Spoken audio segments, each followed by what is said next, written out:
72, en mi caso en el 72, 73, nos vimos abocados por unas extrañas circunstancias pues a tomar posición ante aquello que no nos gustaba. Lo mismo que hoy hacéis, o hacemos, o hacéis los jóvenes en otra circunstancia. Ese no gustarnos era complicado defenderlo en la calle, puesto que lo que primero te hacían era te daban 2 palos, te echaban de la universidad si estabas en la universidad, o del trabajo si estabas en el trabajo, y automáticamente podías romper tus carreras profesionales o dar con tus huesos por cualquier cárcel o en cualquier situación que te truncase los proyectos vitales. Afortunadamente eso no es así hoy, lo cual debemos de agradecérnoslo todos un poco. Quizás los mayores y los que no somos, los que entonces no éramos tan mayores, tuviéramos que ver con que hoy podamos estar aquí en esta sala hablando de esto,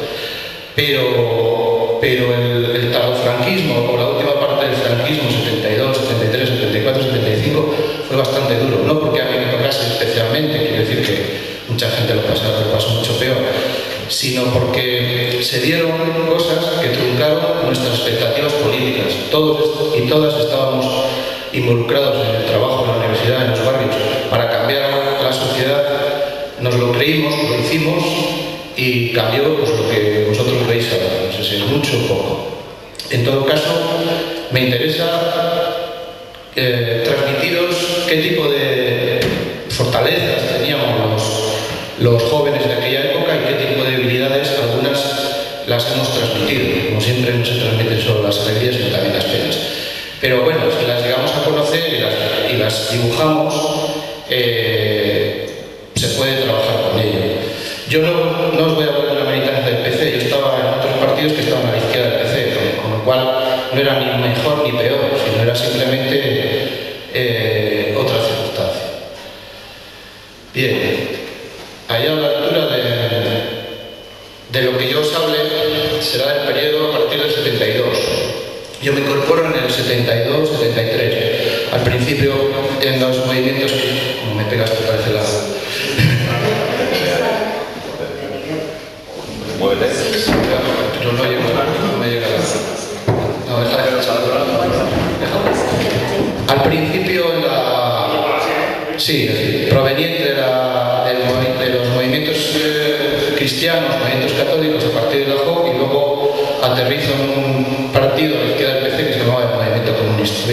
Mera anécdota, porque había tantos partidos como quisieras. La única ventaja que tenías era esa, que podías elegir desde la clandestinidad, pues llamarte trotskista, maoísta, anarquista, todos los istas que quieras, con lo cual era una cosa alegre y divertida. Dentro de tanto lado gris, pues tú podías ser lo que te diera la gana, incluso pasar de partido en partido pues hasta que te aburrieras. Yo aterricé ahí, hablamos de 72, desde la izquierda del PC, y más o menos la transición la cierro en el 82, por tenerlo un poquito. Cuando estaba preparando esto me preguntaba cosas, ¿no? Ya no es con cierta edad y dices, antifranquista, ¿no? Qué fuerte suena, ¿no? Decir que éramos realmente, ¿no? Que es un poco lo que yo voy a intentar transmitiros. Que éramos los antifranquistas que entonces teníamos 16, 17, 15, por ahí. La gente sí es cierto que se incorporaba bastante pronto a las organizaciones, al PC quizás no, tenía una tradición de 40 años, pero a las organizaciones que no eran el PC, la gente se incorporaba muy prontito y las rupturas eran rápidas, es decir, que podías haber estado militando en el movimiento cristiano, movimiento católico, automáticamente la gente, en cuanto trabajaba, estudiaba, digamos que el movimiento juvenil cristiano lo que hizo es catapultarnos a muchos, porque no había otro sitio donde reunirse, a otros partidos. Era un medio más que un fin. Luego sí es cierto que quedaba para la gente ya más mayor. En ese sentido, pues es de agradecer que en un momento determinado te encontrases con gente desde la religión o desde otro punto de vista que te dejase o te dijera que las cosas no eran exactamente como tú las creías. Entonces estas preguntas, quiénes éramos, qué papeles desempeñábamos, hay que responderlas a la luz un poco de lo que qué significaba.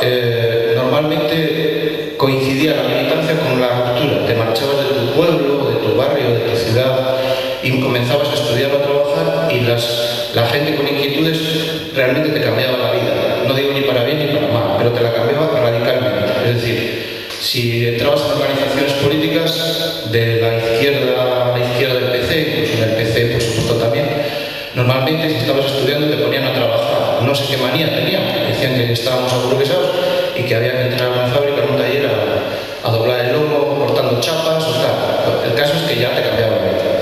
Y si estabas si eras una chica, pues te mandaban al textil, a coser pantalones a la Lois o cosas así.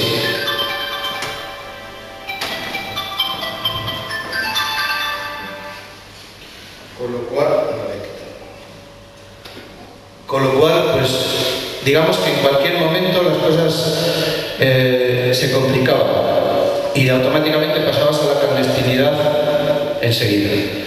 Estamos hablando de proyectos de vida truncados pues con 16, 18, 20, 21 años. O sea, son edades en la vida donde la gente normalmente está estudiando, trabajando o aspira pues, a más o menos, en aquella época que era relativamente más sencillo encontrar trabajo, pues a crear una pareja o lo que fuera.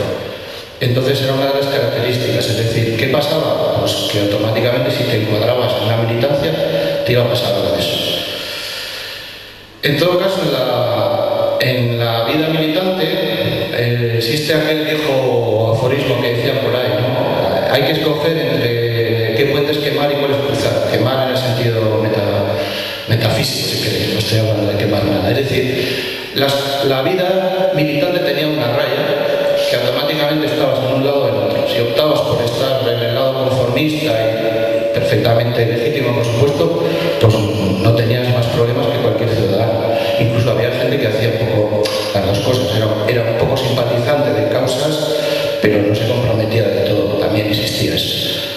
Pero la realidad te obligaba enseguida. ¿Por qué? Pues porque si tú eras simpatizante de una organización política o sindical, te iba a caer casi lo mismo que si eras militante. La policía no te preguntaba cuánto de comunista eres, sino te daba una paliza y luego decía, vamos a ver cuántos años le metemos a este. Entonces, la verdad es que te lo ponían fácil para que tú te posicionases. Entonces no andabas como con términos medios. No quiero decir que eso sea bueno o malo, porque era así. Es decir, tú estabas en una actividad y automáticamente tenías compromisos mayores, puesto que tú mismo lo tenías claro. Era un poco la idea que quería. En todo caso, cuando ya se empieza a hablar de la transición, que se empieza a hablar antes de que ocurra, se empieza a hablar, o sea, Franco se empieza a poner malo y entra y sale todos los veranos de los hospitales varias veces. A partir del 73, todos los años celebrábamos prematuramente que se iba a morir y no se moría. Entonces estuvo ahí, estábamos pensando en la transición pues bastantes años, ¿no? Éramos también ilusos en ese sentido, porque duró unos cuantos más. En todo caso, la transición, que hoy todo el mundo habla yo creo que se hace una especie de mito de la transición. La transición fracasó, a mi modo de ver, por dos cosas. Primero, porque el búnker que existía no quería cambiar nada. Y la gente que podíamos cambiar algo y que queríamos cambiarlo, tampoco teníamos fuerza suficiente para hacerlo. Baja un poco el volumen igual, no sé. En todo caso, lo que hubo pues fue una especie de impotencia. Quizás los que mejor parados salieron serían los sectores centristas, los propios sectores de la derecha, que cambiaron un poquito más, ¿sabes? Que cambiaron de sistemas y sí, que cambiaron de sistemas sin cambiaron de régimen sin grandes problemas.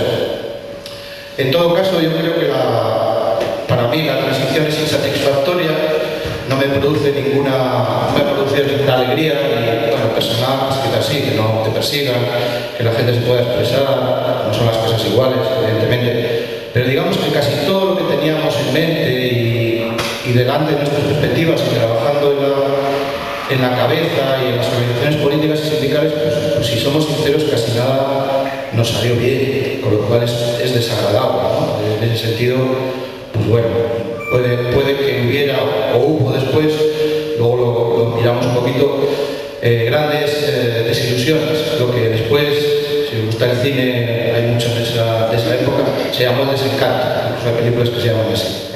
Tenéis como una docena de películas donde retratan que después de 78-79 la gente se desilusionó en general, la gente militante y la gente que estaba en las expectativas de cambio, se desilusionó de tal manera que la recuperación en algunos casos tardó muchos años y en otros se produjeron auténticas desbandadas o proyectos de vida truncados que luego la gente intentó retomar y no pudo. Y os recuerdo amigos personales muy buenos de la universidad que acabaron traficando de yonkis por Madrid. Quiere decir, te daba el palo y decía, este hombre sí estaba conmigo, ¿no? Ya, pero no pilló la onda del cambio o lo que fuera. Es decir, que eso desde ese canto existió. Bueno, cuando se habla del franquismo, pues mi idea del franquismo es esta que os pongo ahí. Era un régimen político, pero era más que eso. Era un universo cultural, era un ambiente social, una concepción de la vida, de la sexualidad, de la masculinidad, de la mujer, del ocio, de las relaciones laborales, de la sexualidad, de la religiosidad. Cualquiera que por pocos años que tuvierais os acordéis de esto, en realidad era una cosa en gris o en negro o gris o no sé qué color. Era un sistema absolutamente desagradable, no solamente político, que hubiera una dictadura y todo eso, sino que lo que había era una especie como de dictaduras diarias que te levantabas, ¿no? Es decir, tenías que rezar lo que Dios te decía, ir a un colegio, levantar el brazo de la manera que Dios te decía, soportar profesores absolutamente cortados por el patrón del sistema de aquel que había, las relaciones sexuales totalmente a escondidas, prohibidas y totalmente culpabilizadas por todo el mundo. Es decir, una cosa un tanto desagradable. Este desagrado, que no solamente lo sufríamos los que teníamos después algún tipo de conciencia social, sino que lo sufría bastante gente, es una de las razones que dio origen a que en algún momento determinado la gente no tenía ningún interés en mantenerlo. Serían rojos o menos rojos, pero todo el mundo estaba como revoltado. Por ejemplo, hasta los curas, ¿no? Hay una anécdota, ¿no? Que lo pasaron mal. A partir del 72-73, determinados movimientos en la Iglesia, curas populares, parecido a lo que hay en la teología de la liberación, pues entraron en compromisos importantes, de tal manera que Franco hizo una cárcel de curas en Zamora, que es una cosa no graciosa, ¿no? Pero curiosa, ¿no? Y allí tenían 50 o 60 curas que en sus pueblos eran díscolos. Entonces decías, bueno, ¿y realmente quién tenía interés en mantener esto? Sí que había una gente que tenía interés. No nos engañemos que un régimen de esas características no dura 40 años sin que hubiera gente interesada en mantener eso. Con miedo, sin miedo o como queráis. De tal manera que a veces las ilusiones eran como que nos parecía que había mucha gente que quería cambiar con nosotros, pero no era exactamente la realidad. Entonces, el franquismo era lo más decepcionante y lo más aberrante como un sistema social para cualquier persona, normalmente en general. Luego hablaré un poco de la ruptura y la reforma, que eran cosas que discutíamos, y os comento un poquito. En mi criterio, desde el año 72, que soy consciente políticamente, el único momento que se pudo llegar a la ruptura democrática para mí fue el entierro de los abogados laboralistas ya en el 77. ¿Por qué? Pues porque incluso la gente más favorable a la ruptura, a la reforma, se dio cuenta de que se había equivocado. Pero eso fue flor del día. Recordaréis la famosa anécdota de tantas series de televisión, esta de Victoria Prego y todas estas, que dicen que en este entierro, que sí que estuvimos, pues yo no sé, éramos 1 millón, o 3, o no sé cuántos, pero luego estaba todo Madrid. El rey, bastante acojonado, sobrevoló el escenario del entierro en un helicóptero, preguntándose si no tendría que coger el camino del exilio otra vez con su abuelo. El resto, inventos de los rojos nuestros y de los otros que eran más o menos con pinches nuestros, a partir del 74-75 el pescado estaba bastante vendido y la idea de ruptura solo estaba en nuestras cabezas y en alguna gente del mundo parecido al nuestro, es decir, que luego comentamos. Sí es cierto que esto ya es muy avanzado en 77, bueno, avanzado en enero del 77, sí es cierto que en ese momento pudo volverse a la ruptura democrática. Incluso se planteó la gente revisar algunas cosas que se habían hecho, pero se había ido muy lejos. De hecho, ya los pactos estaban prefigurados y todo lo que se iba a hacer estaba ya casi hecho y elaborado y cocinado. Para la gente que no os acordéis, bueno, sabéis, ¿no? Que todo el mes de enero fuimos toda la gente de izquierdas, fuimos pasto pues, de cientos, decenas de ataques de los fascistas, ¿no?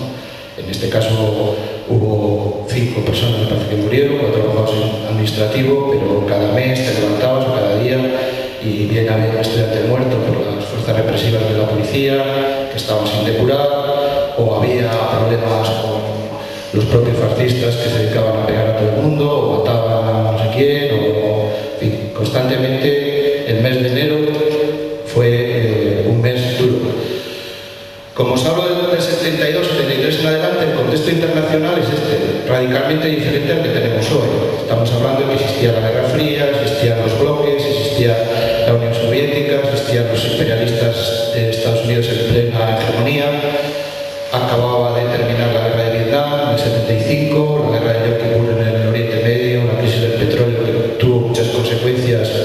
Ahora ya no se habla de esas cosas, pero por ejemplo en España la mayoría de los inmigrantes que estaban por Europa en los respectivos países, pues Alemania, Francia, Holanda, Bélgica, donde estaba la gente trabajando, en la medida en que las propias empresas tuvieron que despedir gente a causa, entre comillas, según ellos, de la crisis del petróleo, empezaron a retornar muchísimos inmigrantes. Esos inmigrantes también te hablaban de cosas, te hablaban de que allí existía libertades para muchas cosas, que se podía ver un cine determinado, que se podía dar de otra manera, que las relaciones sexuales eran de otra manera. Nosotros, claro, veíamos unos ojos como búhos, ¿no? Porque era también una forma de transmitir las ideas que circulaban por Europa.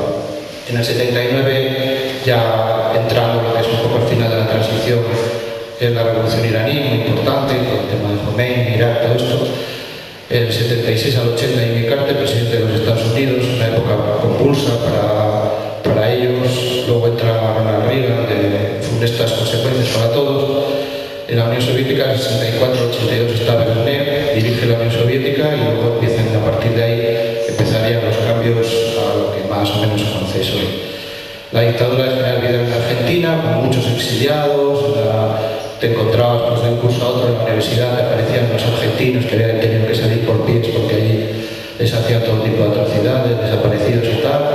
3 o 4 años antes, en el 73, la dictadura de Pinochet, muchos exiliados también chilenos a España, te hablan de cómo ha sido el proceso. Es decir, constantemente las formas de conocer las cosas te llegaban a través de estas historias. La música, la payún, los grupos, todo ese mundo era no había internet, era nuestra forma de conocer. Y una cosa que tuvo muchísima importancia fue la revolución de los claveles en Portugal. Yo recuerdo perfectamente la revolución de abril en Portugal, y en el mes de mayo, junio, ya terminando el curso, todo el que tuviera 50 o 60 pesetas que valía el viaje se montó en un tren por ahí, y por ahí, por Salamanca, por allá, aparecimos en Portugal, en cualquier sitio, sobre todo en Lisboa, pues para ver qué era una revolución. Y realmente era para nosotros fascinante. La gente llevaba 6 meses o 5 o 6 meses cuando lo vimos, la gente por la calle, recitales, asombro para nosotros.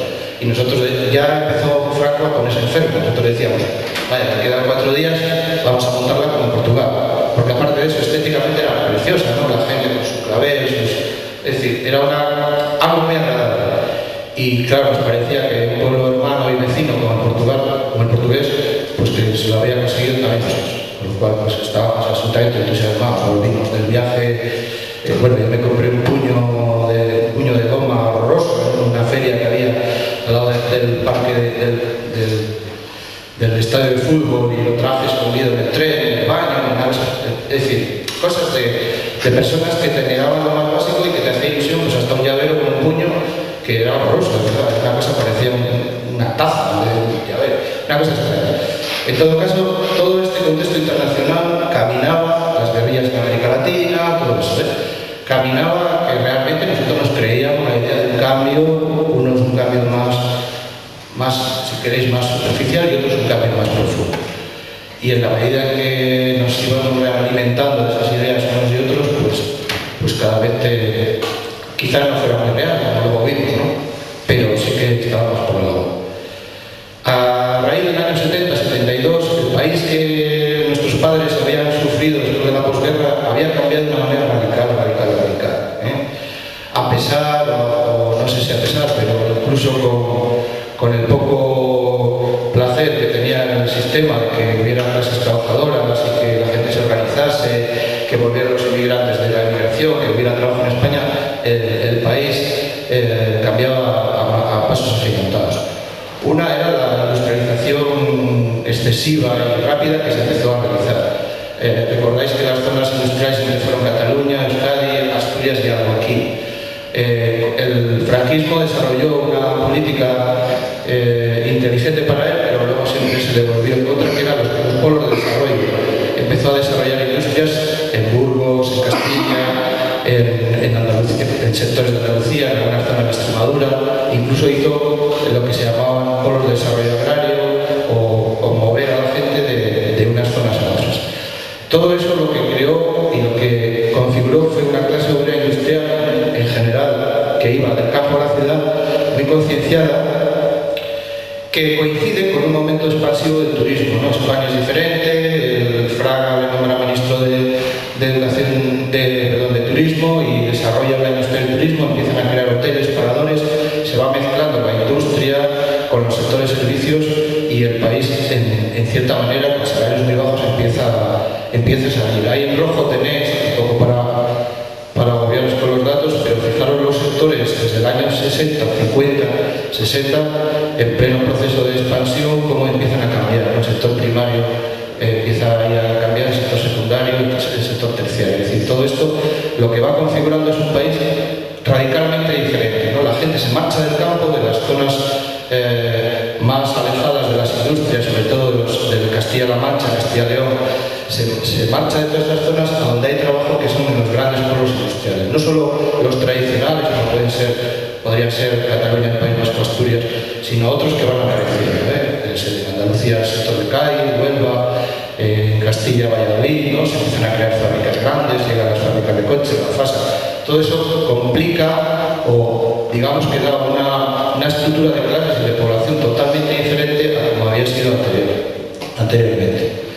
Y a raíz del cambio cultural, de las relaciones con los inmigrantes que habían vivido en otros países, del turismo y de cierta apertura de prensa y de televisión, se empieza a secularizar la sociedad. La gente empieza a dejar de creer el rollo de ir a misa, de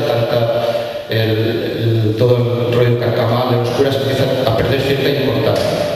Y toma mucha importancia el consumo juvenil. Empiezan a aparecer los discos, la moda juvenil de entonces, los pantalones vaqueros campana, aquellos que teníamos. La gente empieza a salir a ver cine, a ver televisión, a ver otras formas de hacer cosas en otros países. Y se crea un cierto consumo juvenil de masas dentro del poco dinero que teníamos, pero empieza a construirse discotecas, centros de tiempo libre, de ocio, bueno, una cierta vidilla en cualquier pueblo del Estado. Cambian las costumbres, se comienzan, en la lejanía, a aparecer un poco las costumbres europeas, por un lado con el contagio del turismo y por otro la inmigración. Y la universidad empieza a cambiar de una manera radical, ¿no? Sobre todo los movimientos de oposición. Podías esconderte, podías taparte los oídos, pero cuando llegabas a un centro universitario, automáticamente la gente de izquierdas te daba la chapa, les daban la chapa para que se apuntasen a la cara. Eso era una cosa automática. Comienzan las protestas universitarias. En una parte eran protestas políticas contra el régimen, claramente de Franco, pero otras eran pues, cualquier tipo de protesta cultural o, si queréis, contracultural, porque no se podían formar porros, porque la gente quería, yo qué sé, el amor libre, los claves, ¿cómo se llama? Los centros, colegios mayores, lo que fuera. Entonces, veías cosas extrañas, pero graciosas, ¿no? Pues todo un poco mezclado configura una protesta universitaria bastante fuerte. De hecho, todas las protestas fuertes son a partir de 73, 74, 75 y 76, muy fuertes, con encarcelamientos masivos, cierre de la universidad, recuerdo la Universidad de Valladolid se cerró, y alguna la de Valencia, bastantes problemas en los sectores universitarios. Y en cualquier sector juvenil, todo el mundo que quisiera hacer música y no fuera la copla y estas cosas que gustaban, automáticamente tenía la censura encima o problemas diarios con el gobernador de su pueblo. No te digo nada si lo que querías tocar era rock o folk o todo que sonase así a no copla. Por lo tanto, el conflicto estaba garantizado. Y en la época juvenil pues nos gustan estas cosas, ¿no? ¿Para qué vamos a negar? Es decir, estás en proyectos vitales que lo que haces es echar pulsos a la sociedad, y en este caso tan desagradable como era esto. Los movimientos de oposición están ahí, el distanciamiento de la Iglesia, pues empiezan a aparecer curas de otra manera, gente cristiana de base, gente que vive su fe religiosa de otra manera, se dividen, comienzan a aparecer las plataformas políticas de lucha, coordinadoras, grupos, todo este tipo de cosas. Y en estos momentos empieza de una manera más insidiosa, pero empieza a incidir fuerte el terrorismo de ETA y del FRA. El ETA más antiguo, ya desde los años 69, me parece que son los primeros atentados, y el FRA, que es una organización de signo más izquierdista, más definida, comienza más o menos en esa época. Por lo tanto, digamos que la represión se agudiza con la justificación de esto. Bien, los organismos militares, me importa esto que lo retengáis. A partir de los sustos que el señor Caudillo empezó a dar en casi todos los veranos, yo no sé exactamente qué le pasaba en los veranos, pero empezó a ponerse enfermo, que si flebitis, que si problemas de corazón, y entonces la oposición empezó a organizarse. La primera junta que se establece y los primeros, vamos a decir, organismos unitarios elaborados son en el 74 la Junta Democrática en París.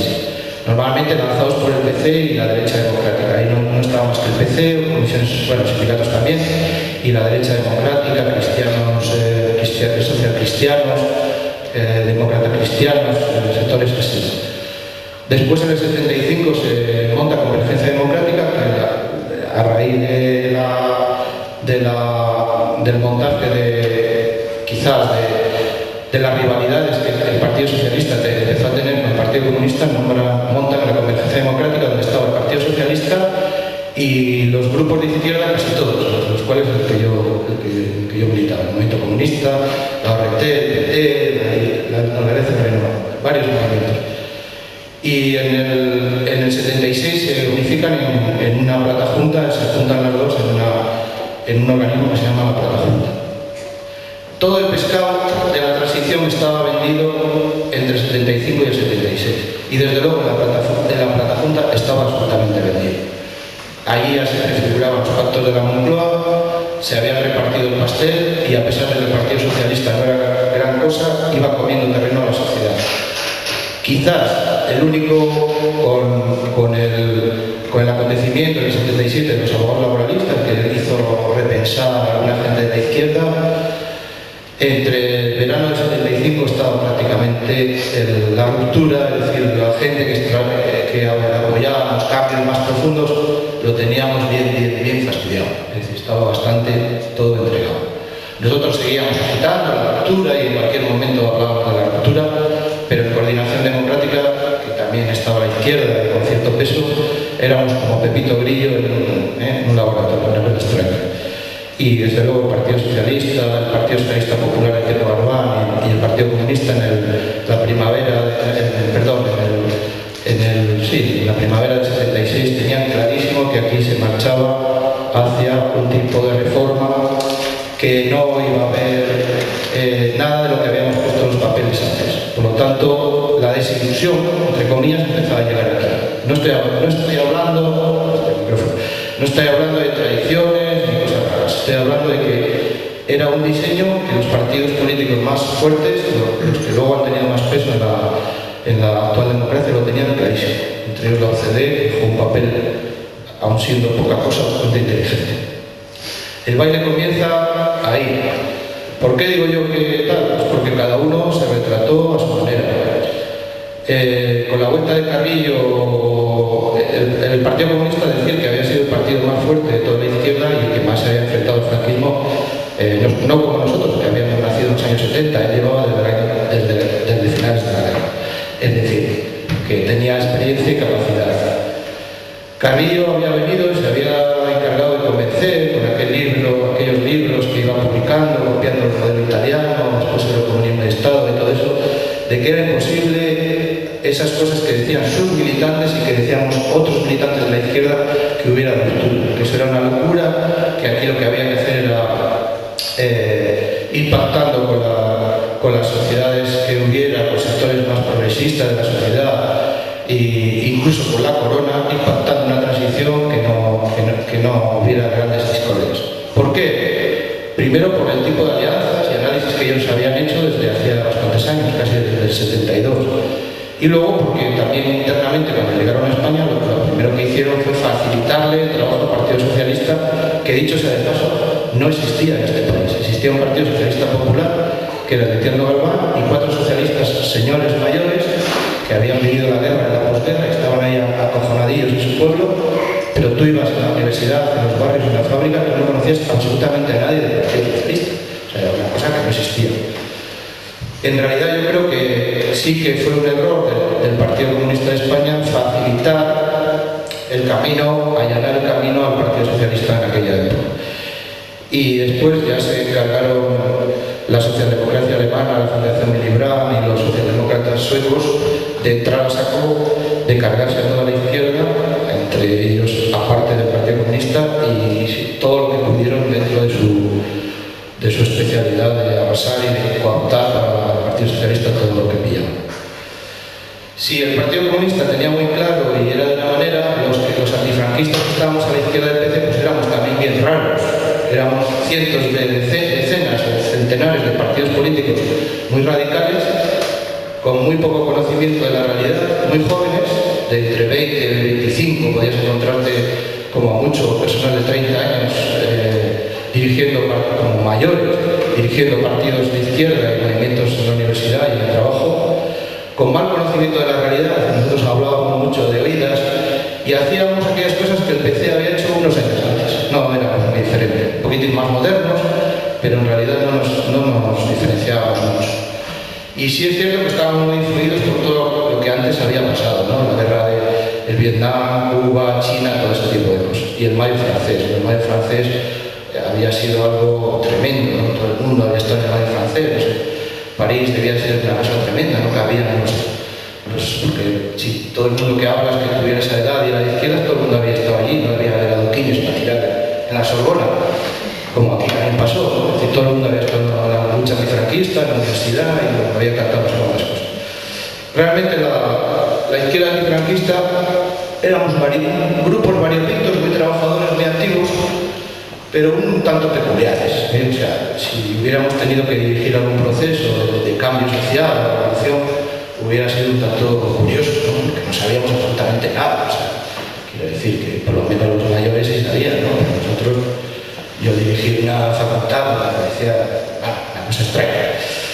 Con lo cual, sí es cierto que hubo, ya a finales de los años 75, 76, hubo cierta inteligencia o cierta astucia dentro de algunos partidos que se vislumbraron lo que iba viniendo, que eran los movimientos sociales, ¿no? Hasta entonces no se había hablado nunca del movimiento feminista, o muy poquito del movimiento pacifista, del movimiento ecologista o de las asociaciones de vecinos, claramente empezaba entonces. Y sobre todo los movimientos feministas y ecologistas que empezaron un poco a apuntar maneras y los militantes de esas organizaciones empezamos a tenerlo en cuenta. Porque lo otro, la verdad, pues si eras medianamente sensato, te dabas cuenta de que en el 76, 77 el pescado estaba bastante vendido. Estaba todo, íbamos hacia un pacto, hacia una reforma pactada, sin ningún tipo de depuración del antiguo aparato represivo. Los que mandaban se camuflaron de demócrata y en una noche se acostaron falangistas y a la siguiente se levantaron demócratas. Así fue la realidad, O sea que no vamos a engañarnos. Y nosotros pues así lo fuimos encajando algunos y otros pues les costaría un poquito más tarde. Antes os decía que cuando la coordinación democrática, cuando se crea la cuarta junta ya, automáticamente se pacta la legalización de algunos partidos políticos. Hay lo que se llama el grupo de los 10 que van a la Moncloa a negociar y Suárez les llama por teléfono y les dice que no, que 10 no, que el PC no puede ir allí a negociar. Entonces van 9, el Partido Comunista se queda, en vez de legalizar en esa época, le legalizan en abril, me parece, el 76, 7, y el propio Santiago Carrillo dice que no pasa nada porque no le recibe a Suárez. No, agacha la cabeza un partido que había tenido la historia del PC y la combatividad y traga eso. En unos pocos días pues, hay la famosa rueda de prensa donde Santiago Carrillo les manda a sus militantes quitar la bandera española, la bandera republicana, la bandera española, por supuesto, y poner una bandera de estas que tenemos por ahí. Con lo cual, pues, todo el mundo más o menos nos lo vendieran de una manera, nos lo vendieran de otra, y ibas viendo que las cosas no iban por lo que nosotros habíamos pensado, escrito y estudiado. El PSOE era partido inexistente, prácticamente coincide su aparición a través de las llegadas a España de Willy Brandt, Olof Palme, la socialdemocracia alemana y sueca, que apoyan con dinero fundaciones, dinero en las cátedras de la universidad, en los sindicatos de corte socialista, para que se vayan creando cuadros, muchos de ellos por ahí los tenéis, ¿no? Son Chagas, todo ese tipo de faunas se crearon en esos momentos. Y a partir de ahí, un partido inexistente aparece como el partido que relega a todos al ostracismo. Se carga la izquierda revolucionaria radical, se carga el PC de una manera en parte, y se abre una nueva dinámica que es la calle no tiene importancia, cuando la calle no había sido todo para nosotros, la lucha por las libertades, la lucha por las autonomías, la lucha por la amnistía, y va reconduciéndolo hacia lo electoral, hacia lo institucional. No digo que esté mal, pero entonces como que lo que hizo perder a la izquierda fue fuelle. Se pierde fuelle, comienza el desencanto, la gente comienza a tirar la toalla, a confundirse, a no verlo muy claro, a desesperarse un poquito, ¿no? Decir, ¿pero qué es esto? Esto es por lo que hemos luchado. Quizás la gente mayor, en la medida con más nostalgia, porque habían dado el de pecho con los exilios, las cárceles, y nosotros, en la medida que nuestro entusiasmo juvenil había sido más corta la batalla, de 5 o 6 años, hasta que muere Franco, pero también te rompe mucho las expectativas de ilusiones y de recolocarte un poco en lo que venía. El famoso debate de reforma o ruptura, que hubo un tiempo durante un tiempo lo tuvimos en la cabeza, las organizaciones de izquierdas, automáticamente pasó a segundo plano y era un deseo y una cosa de sueños, ¿eh? A mí, como frase así, para cerrar todo este proceso de componendas, vamos a llamar ciertas tradiciones o dejar unas cosas importantes tiradas, yo creo que la frase buena, se me ocurre, es: la gente sin principios promueve pactos sin principios y hechos sin principios.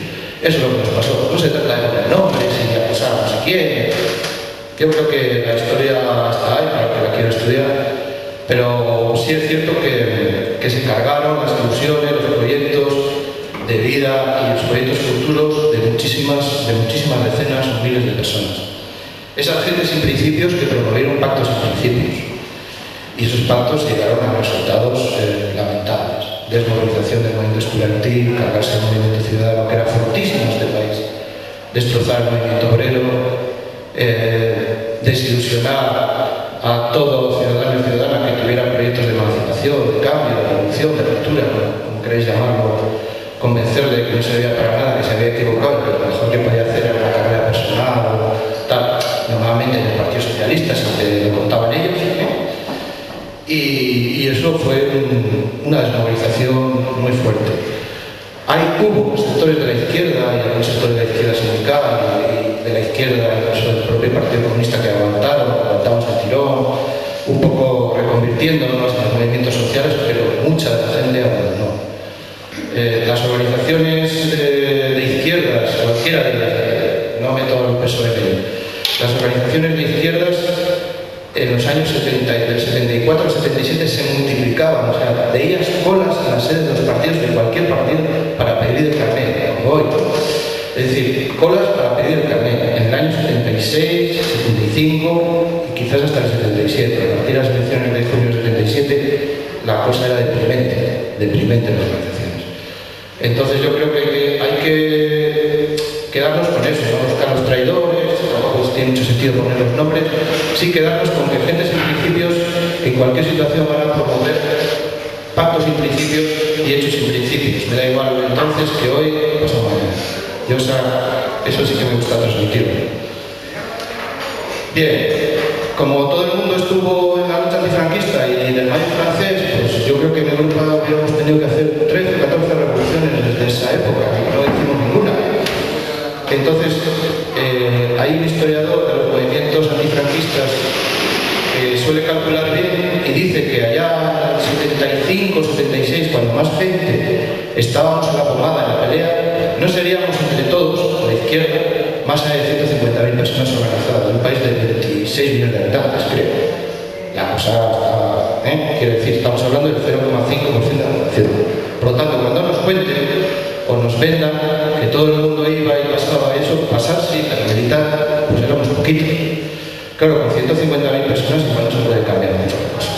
Es una de las enseñanzas que también uno que ya va para viejo saca.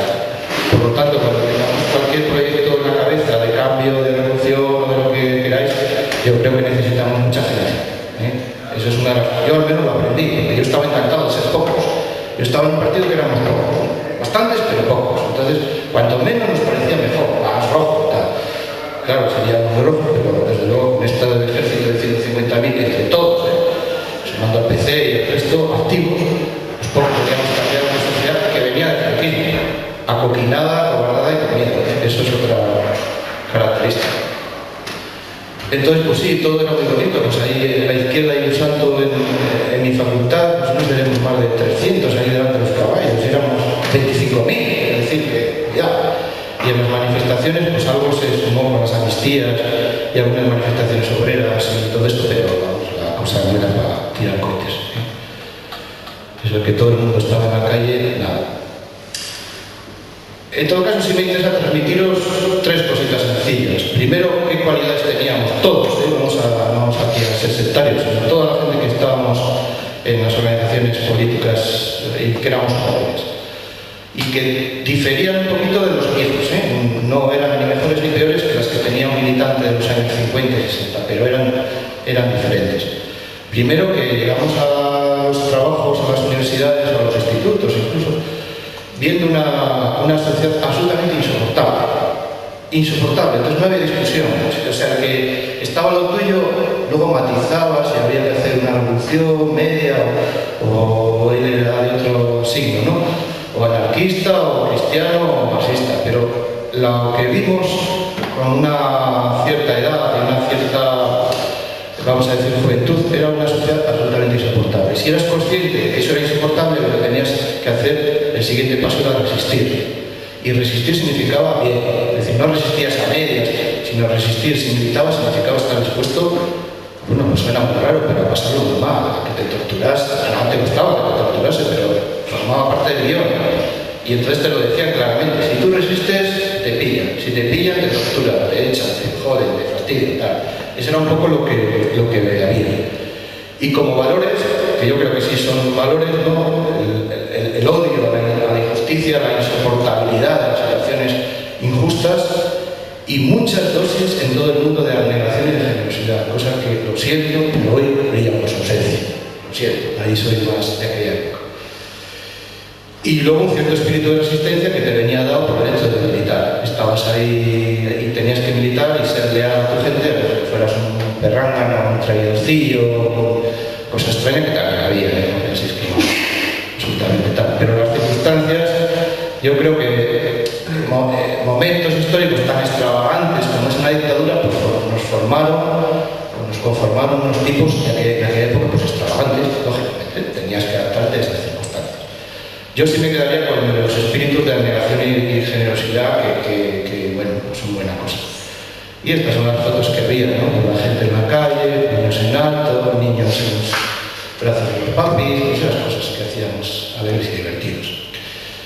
Si os decía virtudes antes, os comentaba algunos defectos y teníamos. Yo creo que todos, da igual de qué organización. Un conocimiento de la sociedad en la que nos movíamos absolutamente pésimo. O sea, no sabíamos absolutamente nada de qué era el mundo campesino y sacábamos panfletos de los campesinos. Aunque fueras del pueblo, no sabías absolutamente nada. Tampoco sabías que para hacer este tipo de cambios se necesitan mayorías sociales y cómo recortarlas, cómo ponerlas a funcionar. Nosotros en una hoja poníamos mañana huelga general revolucionaria y subvencional y se acabó el día. Y si al día siguiente salían pocos, otra vez salíamos con la misma historia. Y el PC pues hacía huelgas generales pacíficas, huelgas generales políticas, cada uno con su pedrada.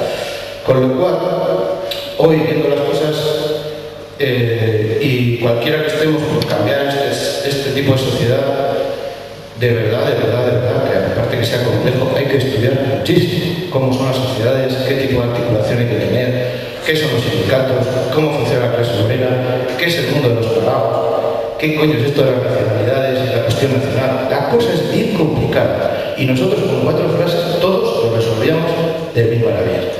Evidentemente las cosas pasaban a nuestro alrededor y nosotros seguíamos a lo nuestro, un panfletos y no habían salido muchos, más radical y más así.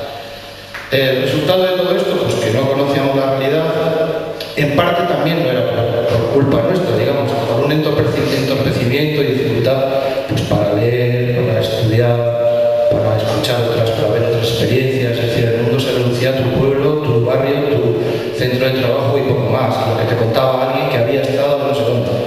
Y Radio París, y Radio Pirinaica y no sé qué historias. Con lo cual, la verdad es que era un empobrecimiento de horizontes que cambiar un sistema que salía de una dictadura con lo complejo que es este país de países o esta cosa tan extraña que es Spain, pues resultó más complicado de lo que nosotros habíamos pensado. Cuando hablas con la gente y está tranquilamente tomándose un cafetillo, todo el mundo lo reconocemos. Joder, qué complicado es cambiar esto. Incluso ahora que estamos en procesos de intentar responder a esta barbarie que tenemos ahí, pues nos cuesta, Dios y ayuda, mantener un movimiento contra los recortes, lo vemos, ¿no? Es decir, que las cosas no son fáciles. Que no sean fáciles no significa que no estemos por la labor, y yo no me arrepiento de nada, pero sí no diría tantas tonterías como dije, que sí. Y llegados a esta altura, y para que nos dé tiempo a charlar un poquito, si os apetece, sí que me apetece comentar eso de aquellos polvos estos lodos. La forma y cómo, el cómo y de qué manera, y quién anduvo, y los actores, y el escenario, tal como se configuró, para mí aquí está la clave del asunto. Es decir, en la mayoría de la población, salvo la gente muy comprometida o muy, no sé cómo queráis llamarlo, ciertamente idealista o ilusa puede ser, el valor que operaba fundamental era el miedo. Creo no equivocarme mucho, que me suena que hoy también no me equivoco mucho. Por lo tanto, igual de esto no estoy muy... Hablando de esto no estoy muy desencaminado, porque lo otro es historia, esto no es tanta historia. Miedo a todo, miedo a que si te movías y era un golpe de Estado, en tu casa tus padres te decían, tienes razón, hijo, no te metas en el lío que te quitan la beca. Si no te quitaban la beca te daban una paliza, si no te daban una paliza echaban a tu padre. Todo era miedo. Claro que evidentemente había miedo, y siempre hay miedo. Constantemente era el miedo. Y luego una especie de que luego se fue acuñando, ¿no? De doble moral, de por un lado qué duro fue aquello, y luego pues se ha frivolizado, ¿no? Qué bien estábamos cantando los cantautores. Coño, pues yo no estaba nada bien. Y a los que les echaban y les daban palos, les secuestraban los discos, tampoco. No sé muy bien quién es exactamente el que estaba bien, ¿no? Y luego las batallas de los abuelos Cebolleta, pues son muy legítimas, porque los abuelos pues, han luchado mucho y son muy mayores, pero no dejan de ser batallas del abuelo, ¿eh? Con lo cual, sí que había miedo, luego hablamos más en concreto, algunos miedos que a mí me suenan, que se han reproducido y han llegado hasta nuestros días. La doble moral, esa de entre frivolizar y qué mal estuvo, pero qué divertido, que no era nada divertido, ¿verdad? Una conciencia democrática muy débil de la gente, es decir, tanto de la izquierda no teníamos muy claro que era eso de la democracia, hablábamos con unas frases muy complicadas, hablando de democracia burguesa, democracia popular, y un lío, luego años después dio la URSS y no sabíamos qué decir, ese tipo de cosas nos pasaron. Entonces, la conciencia democrática nosotros no la dábamos mucha importancia, hablábamos con mucho énfasis de las clases sociales, que está muy bien, del contenido de clase, del carácter de clase, de no sé qué película que veíamos, claro, todo lo llevábamos unos términos un tanto complejos, pero que estaba bien, que éramos eso.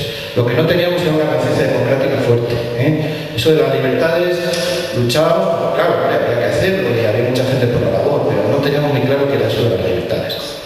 Muy escasa conciencia de los ciudadanos, de la ciudadanía, de los valores ciudadanos, de lo que luego otros movimientos, el movimiento feminista, otros lo dieron forma, no sabíamos muy bien eso. Y en general, salvo nosotros que nos movíamos, el personal, por miedo, por lo que fuera, tenía escasa conciencia del compromiso. A mí déjame no me metas en tíos. O sea, te seguían el discurso tus compañeros de fábrica, universidad, barrio, o lo que fuera, o tus hermanos en casa, y te leían algo que les pasaba, pero automáticamente la frase hecha era: a mí déjame no me metas en líos. Era una frase que está ahí, ¿eh? Y luego otra cosa que no resultó tan favorable a lo que nosotros pensábamos era la carga ideológica que poníamos en las cosas. Todo era ¿esto es marxista o no es marxista? Era lo que preguntabas. ¿O esto es anarquista o no es anarquista? ¿O maoísta o lo que fuera cada cual? En todo caso, resultó que la gente no nos entendió muy bien de que hablábamos esto y no nos hizo mucho caso en ese apartado.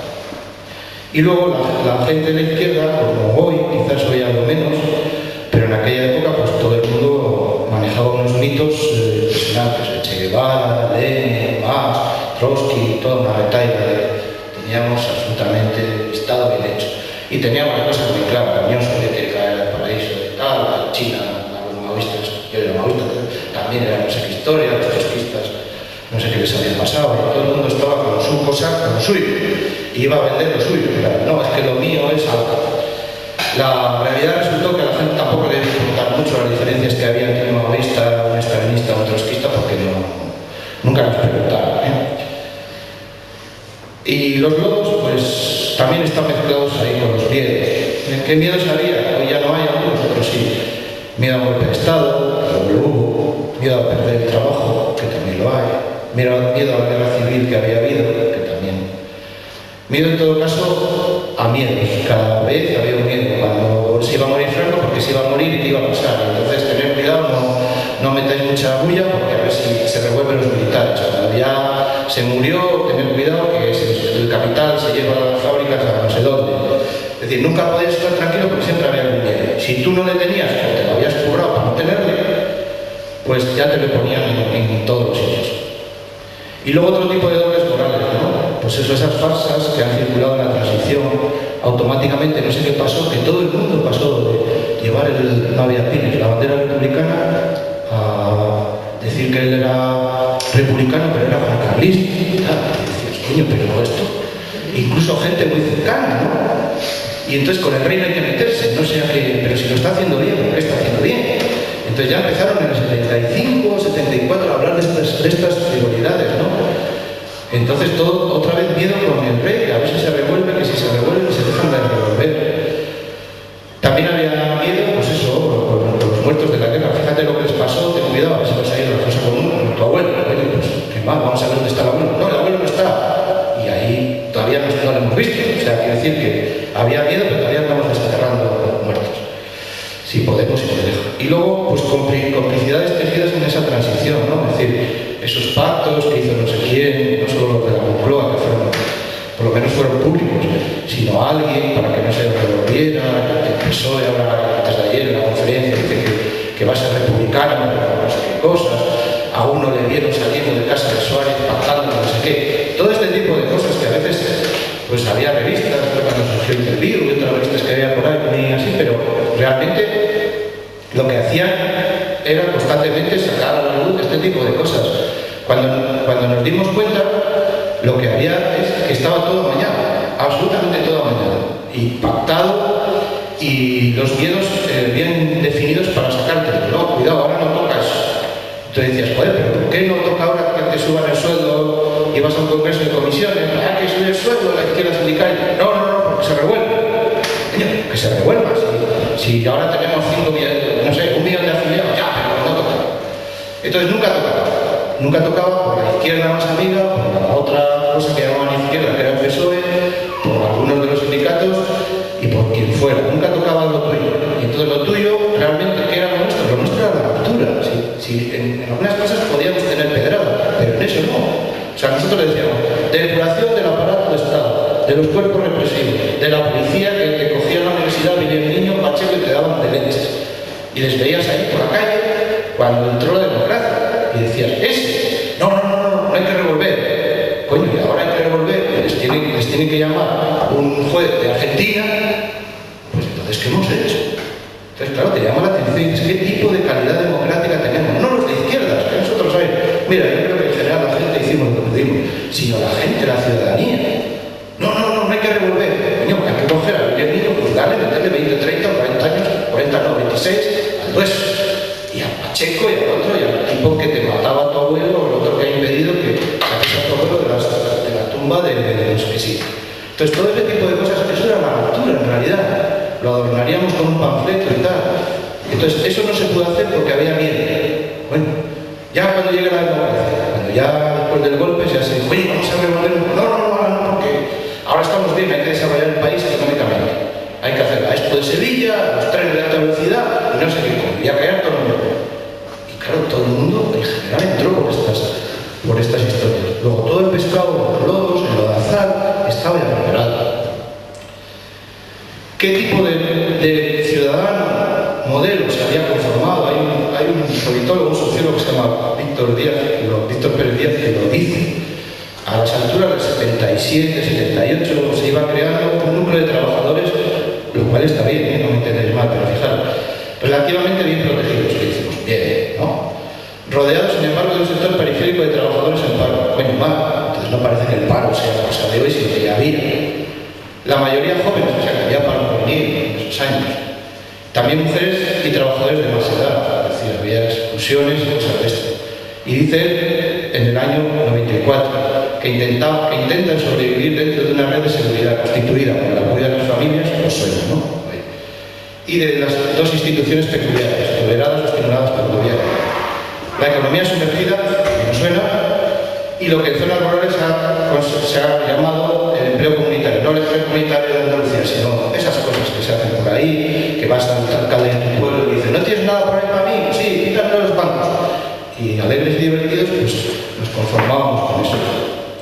Claro, esto está dicho en 1994, pero ya desde el 78 hasta el 94, con algunas luchas importantes, como la revolución industrial, pero muy puntuales, la lucha contra la OTAN y la lucha de las mujeres por el derecho al aborto, cosas muy puntuales, todo esto ya estaba bien amarrado en esa altura de estos años. Con lo cual, pues, la verdad es que poco se podría hacer. Si os gusta el cine, pues ahí tenéis películas del Desencanto, La asignatura pendiente, Volver a empezar, Cuando se fue a la guerra y El mar y la tierra. O sea, las veis, ahí están la gente ya haciendo cine con las, digamos, un poco con las desilusiones. Bien, hay cosas que conviene no olvidar. Antes os dije, y me decía un gran amigo mío, periodista, Javier Ortiz, ya fallecido, y compañero de militancia hace muchos años. La historia de España está dominada desde hace demasiado por personajes sin principios. Y los hubo en la transición a mazo, disfrazados de chaquetas de no sé qué, o de trajes de lo que queráis, de rodillas, no sé qué. Hubo personajes que jugaron con las ilusiones de la gente y sin principios a tira. Hoy, por si acaso, y andan por ahí otra vez, pues a ver si tenemos capacidad para identificarlos, ¿no? y marginarlos por lo menos. Y consecuencia de eso, es decir, cuando personajes sin escrúpulos manejan pactos y y dominan y tienen poder, lo que se produce siempre son eso que se llama desmoralización. La palabra es muy bonita, a veces puede ser triste, ¿no? Pérdida de moral y pérdida de ánimo, no solo de moral, sino de ánimo. Desmoralizar es yo lo pondría en el Código Penal, no debe estar, ¿no? Pero casi lo pondría como un delito, ¿no? Es decir, no se puede jugar con las ilusiones de miles de personas que se movimos en este país para los cambios. Hay responsables, hay que juzgarlos en el sentido político, si queréis, y condenarlos, y no votarlos y quitarlos de nuestro lado. Se disfracen hoy en las conferencias, en los congresos, o como si se ponen 8 hoces y martillo en las orejas. No se debe de estar con gente que traiciona y que no tiene principios y que además desmoraliza. Entonces, al final, ya para terminar la pregunta del millón, ¿qué sentido tenía ponernos a esto? Porque si en realidad parece que estaba todo vendido, bastante vendido, y las cosas ya muy amañadas, ¿por qué hicimos esto, no? Eso os lo lanzo para que contestéis si queréis. Y en realidad eso siempre, ¿no? Dicen que los esfuerzos inútiles conducen a la melancolía. A mí no me entró, la melancolía, en ese sentido. Me tuve que reubicar, me pasé a los movimientos sociales, seguí la organización en la que estaba hasta que duró, y sigo, creo que me hago lo de falta y no puedo tocar. Sí que es cierto que te quedas un poco sobrecogido, pero no son esfuerzos inútiles, ¿no? Ahí veis a los que, si os gusta la música francesa, es un forofo a 3 de los grandes, de los grandes músicos, a Brassens, a Ferrer y a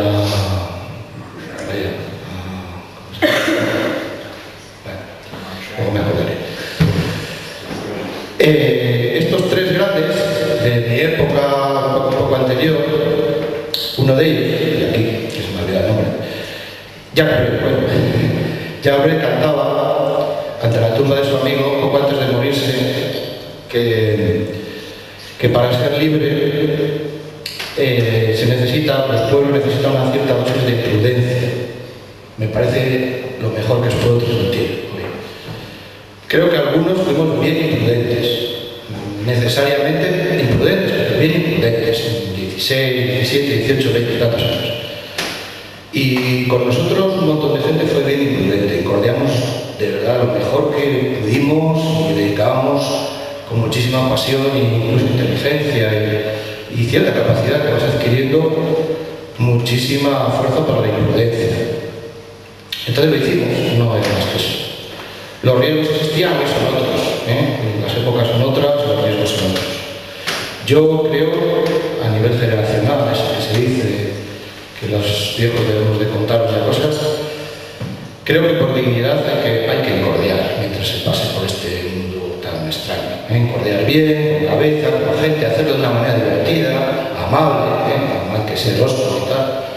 Se pasa bastante bien, o sea, nosotros a pesar de las cosas también pasamos bien, hacemos cosas muy divertidas.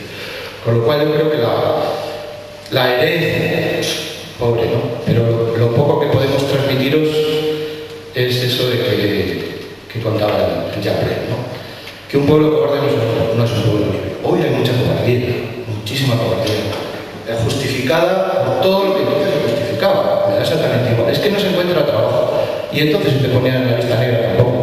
O te metían en un expediente de la universidad y no te podías terminar. Quiero decir, no me vale como cobardía. Hay que preservarse, hay que ser un kamikaze, todo eso hay que tenerlo claro. Pero creo que hay que ser imprudentes. Hay que intentarlo. Algunos hemos llegado hasta aquí, quiero decir que tampoco es que nos haya pasado grandes cosas. Hemos sido imprudentes y con nuestra imprudencia hemos sobrevivido a esta cosa extraña que llaman democracia, no sé qué. Yo os animo a que seáis imprudentes, como lo fuimos aquella generación de últimos antifranquistas que nos pasaban unas cosas, pero bueno, aguantamos, y como lo fueron los viejos luchadores antifranquistas de los años 30, 40, 50, que incluso 60, que les jodieron bien. Entonces, yo creo que el pequeño mensaje sería una llamada a la imprudencia, a que toméis decisiones políticas y sociales imprudentes, o sea, en los movimientos, a que animéis toda esta barbarie que estamos y estáis animando, ¿no? Pero que lo hagáis sin miedo, con más como podáis, dentro de vuestra vida personal, por supuesto. Y sí, pequeñísimo consejo, no preocuparos en exceso de las grandes ideologías, de lo que hay detrás de cuando hacemos unas cosas, porque no se suele acertar. Yo al menos no acerté. Mira que estábamos todo el día, teníamos un metro para medir si eso era muy rojo o poco rojo, y no sirvió como gran cosa. Por lo tanto, yo creo que hoy lo bueno es juntarse con imprudentes, ser imprudente y crearle la mayor oposición a esta auténtica barbarie disfrazada de democracia y de no sé qué, hasta de igualdad a veces, ¿no? No sé qué cosas traen que venden estos individuos. Esa imprudencia hacerla bien, o sea, ahí sí que sabéis más que nosotros y tenéis más medios para hacerlo. Nosotros lo hacíamos de maneras artesanales, casi todo. Hacerlo bien, hacerlo con gusto, hacerlo con ganas, y yo creo que saldremos de estas. Si somos más imprudentes que aquellos pocos que fuimos 150.000, que digo yo, pues si somos unos cuantos millones, porque para cambiar para tumbar a esta barbarie hay que empujar muchos, yo creo que no está mal, que hayamos pasado estos años malos. Y hombre, que no nos ganen todas, porque no tenemos que ganar, si no es jodido. Nada más. Gracias.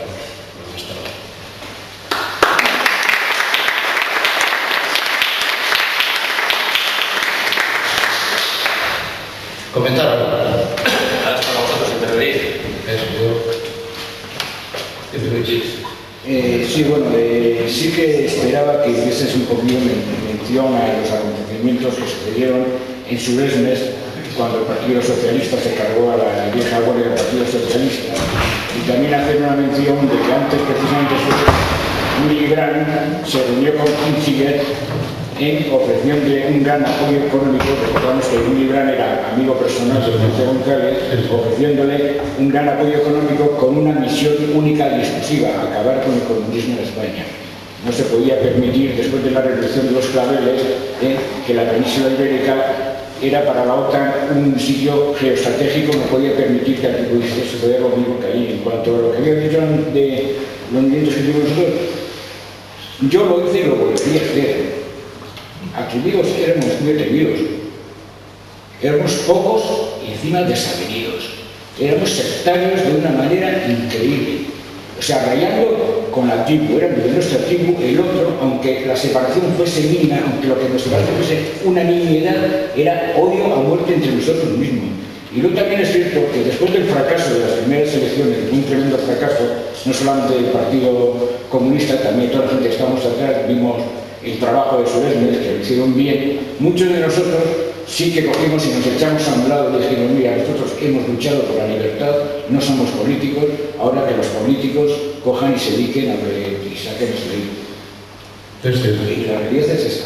Lo de Suresnes fue, bueno, pues ahí está la historia, y tampoco para aburrir. Fue un buen golpe de parte de los servicios secretos norteamericanos con la socialdemocracia alemana que se prestó para ello. Las ingentes cantidades de dinero que la banca y los sindicatos alemanes mandaron para fortalecer al Partido Socialista fue impresionante. O sea, tú pasabas por esta calle y al día siguiente te encontrabas el mejor local, pagado con el dinero alemán y de las fundaciones Willy Brandt y todo esto para crear el Partido Socialista, la OGT, que apenas existía. La OGT había sido desmantelada después de la guerra, prácticamente. Y el Partido Socialista, muy poco, profesores, alguna gente, periodistas, algunos conocidos en cada ciudad, en los pueblos, en los medios rurales, en los medios industriales, no conocían el Partido Socialista. Entonces, es fruto de ese movimiento que hace lo que decía Luis, ¿no? las alianzas extrañas que se establecen entre servicios de inteligencia con la socialdemocracia alemana, y por otro lado también unificaciones posteriores que va haciendo sí había grupos socialistas, grupos de gente que se sentían socialistas. Recuerdo que en Madrid había gente interesante que era el movimiento socialista, que era gente que luego se metió dentro del PSOE, que estaban en pequeñas células, digamos que eran de adscripción más parecida al Partido Comunista o a nosotros que a los socialistas, pero luego vieron que allí había poder, que allí se hacía carrera, que te metías en un departamento de la universidad y tenías garantizado un viaje en una carrera en Alemania, en fin, todo eso funcionó, Y ese tipo de pactos, tanto de los sindicatos como de algunos de los sindicatos, en ese momento fundamental el PGT, con sectores de la socialdemocracia muy vendidos, garantizando la paz social y todo esto que comentaba Luis. Eso por ese lado. Y pues, hombre, el sectarismo es uno de los grandes males de la gente de izquierda, de la gente progresista. Yo creo que no lo digo del todo alto, pero porque hace poco, estos días, estos acontecimientos que me han puesto un poco los pelos de punta, ¿no? En Torlavega. Yo creo que el sectarismo es lo peor que hay en la izquierda. Aplicando el sectarismo y desarrollando eso nos ganan siempre por goleada, y a partir de ahora yo esa enseñanza ya la aprendí. Éramos tremendamente sectarios, porque cuanto más sectario, más mejor te parecía lo tuyo. O sea, cuanto más negasas al de al lado, lo tuyo parecía que era de la mejor categoría, ¿no? Entonces eso es una barbaridad. Entonces hay que tener mucho cuidado con este tipo de cuestiones, ¿no? El sectarismo, la prepotencia de las organizaciones, este tipo de cosas son delicadas. Pero vamos, yo creo que algo hemos aprendido. Y lo que dice Luis es cierto.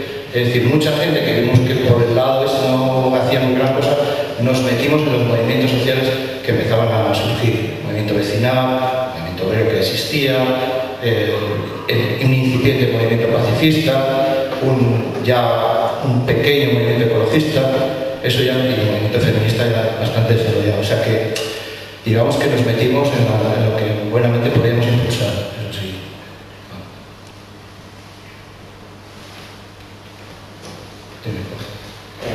Sí, bueno, has disertado sobre reforma y sobre ruptura, y bueno, me ha parecido que tú mismo hacías la pregunta y luego te respondías, ¿no? En el sentido de que, bueno, pues hay que tener en cuenta, que lo has dicho brevemente, que estamos en un país con una grave crisis económica, muy grave, con más de 1 millón de parados, algo que nunca se había visto en España, y con un país, una sociedad totalmente desmovilizada después de casi 40 años de dictadura, totalmente despolitizada, apática y todo lo que podamos imaginar. En ese sentido, yo creo que no hubo ruptura, pues principalmente porque tú lo has dicho, porque la mayoría de la sociedad no lo quiso. Y la gente organizada no era de izquierda, la gente organizada era una minoría, porque se ha idealizado la lucha antifranquista, pero la lucha antifranquista, tanto en las fábricas como en las universidades, eran minorías. La mayor parte de la gente, tú lo has dicho, no se metía en líos, a mí déjame en paz y demás. Y luego, evidentemente, ha habido una parte de la izquierda que no quiso al final la ruptura. Vamos a denominar izquierda a Isidoro y a esta gente, la chaqueta de pana, bueno, voy a darles esa licencia. Y lo que sí que me ha sorprendido es que era lo que yo iba, el tema de que has dicho que todavía en enero del 77, con los entierros de los abogados de Atocha, todavía veías esperanzas de ruptura. Me ha sorprendido porque, bueno, luego después has dicho que ya en el 76, bueno, ya sabía que empezaba un poco ya todo digamos, a pactarse. Yo creo que hay que distinguir bien en el año 76, en la primera parte del año 76 hasta el 1 de julio que dimite a Díaz Navarro. Ahí la reforma todavía no las tiene todas consigo, porque era un hombre muy franquista y sobre todo muy torpe. Y ahí más por demérito de la derecha que por mérito de la izquierda, digamos que todavía había alguna opción de ruptura. No obstante, bueno, pues luego pusieron a Suárez, que era franquista, pero era un tipo mucho más habilidoso. Y a lo que yo voy, yo creo que la ruptura pierde el 12 de noviembre en el referéndum de la reforma política. Es decir, justo antes en una huelga general organizada por la izquierda, creo que fue el día 5, no estoy seguro, el 5 de noviembre, porque la ruptura cómo iba a venir, pues con una huelga que iba a echar a toda esta mafia del poder y iba a limpiar las instituciones. Y esa huelga se intentó el 5 de noviembre. Habrá gente de la izquierda, estoy acordando del UGT, que igual remó menos que la gente de comisiones obreras y la Unión Sindical Obrera y demás. Vale, yo ese debate no voy a entrar ahora. Pero yo creo que el hecho de que Suárez, en la habilidad de Suárez, y el hecho de que la mayoría de la gente se sintiera, como en todos los países del mundo, progubernamental, porque Suárez decía lo que querían oír, que era hacer normal en la calle, hacer legal lo que era normal en la calle, no era más. Entonces, yo creo que el 12 de noviembre los resultados del referéndum son aplastantes, que la izquierda había perdido la abstención.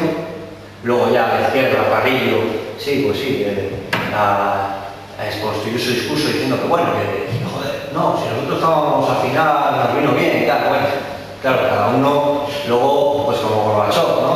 No, si yo esto ya lo tenía pensado en el 85, sí, pues iba a decir una palabrota, ¿no? Entonces, yo creo que hay que distinguir el año 76 y el primer semestre del segundo, que es entre Arias Navarro y Suárez, y hay que distinguir entre el 12 de noviembre, el anterior al 12 de noviembre y el posterior. Porque luego la izquierda pues ya estaba contra mí. Y yo, que no soy sospechoso de simpatizar con el secretario general del Partido Comunista de España en aquel entonces, pues poco más margen de maniobra tuvo la izquierda, porque todos pasaron por ventanilla, eso lo dice García Trevijano. todos pasaron por la ventanilla después del 12 de noviembre al legalizarse. Y al PC, pues no le quedó más remedio al final que a trancas y barrancas entrar por ahí. Entonces, no hubo ruptura porque la mayoría no la quiso, y yo creo que en enero del 77 ya estaba todo vendido, no en el 76. Bueno, algunas cosas sí, no, pero no hubo ruptura, evidentemente la gente no quiso y estaba claro. Nosotros, todos, en algunos momentos tuvimos cierto despiste. Por ejemplo, la lucha por la amnistía, que estuvo bien planteada en general, tenía más importancia desde el punto de vista de acumular fuerzas que las fábricas, entiéndeme lo que digo, que las respuestas que se daban en las fábricas. Entonces, sí estoy de acuerdo contigo, sí, no verás. Es decir, por un lado, hubo clarísimas declaraciones ya en el 75, poco después de montar la Junta Democrática, del propio PC, que era, es decir, eso lo hizo él, es histórico, no lo opino yo. Entonces, claro, yo no solo creo en el tema de las huelgas y tal, sino en el tema de la agitación democrática que se planteó, que era mucho más masiva que las fábricas. En un momento coincidía, pero otros no. Es decir, tú veías a la gente prácticamente de la izquierda hasta, si quieres, los del PSOE, que estaban en la calle luchando por la amnistía, en un momento determinado. Y cualquier demócrata lo sabía. Nosotros ninguno éramos capaces de identificar eso. En todo caso decíamos, ¿qué de gente? Coño, que de gente no, es que eran 1 millón. A ver quién lleva 1 millón en Madrid de trabajadores de Villaverde, Getafe, Alcorcón y Granet, Leche, y en el polígono de Barcelona. Entonces, el tema de las libertades y la lucha por la democracia lo considerábamos porque era bueno para el convento, pero como que era de segundo plano. Error craso de todo, porque en un momento determinado, 75, 76 y más avanzado, estaba en primer plano, pero en primerísimo plano. Y eso, todo eso que dices tú de las orejitas, claro que le acojonaba muchísimo, estaba alucinado, gente, además todo espectros así, light, ¿no? Gente, yo soy demócrata y quiero que salgan los presos, y ya está. Entonces, eso no lo interpretamos bien, le dábamos fuerza, repartíamos el panfleto, pero lo dejábamos, las cosas y tal, y a nuestra la fábricas y a la universidad, no había otra pedrada. Eso lo despreciamos. Y sí es cierto lo que tú dices de que estaba bastante vendido desde noviembre, también de la reforma o sea, estaba bastante con el referéndum, reforma ruptura y tal, estaba bastante claro, y Carrillo lo aclaró mejor. Pero incluso con eso, momentos puntuales como el 77, en el asesinato bueno, hablo del 76 hasta el 77, el asesinato de Victoria, la Universidad todos los días follones, los obreros o sea, toda esa época, ¿no? Ahí se empezaron a plantear la propia gente muy desarmada ideológicamente, políticamente de izquierda, incluso gente que ya se había ido a casa, así, maja, empezó a plantearse otra vez el tema de la cultura. Y empezamos a hablar de cosas que no hablábamos de salarios, del paro, estábamos hablando de disolución de los cuerpos represivos. Empezar a hablar del tema de quiénes eran los torturadores, que es que los tenías se te sentaban en la universidad, iban a escuchar, te iba a ver el niño y el Pacheco sentados en tu mesa, y no les podías dar de hostias porque no sé qué te pasaba, y no les podías contratar a los psiquimacarros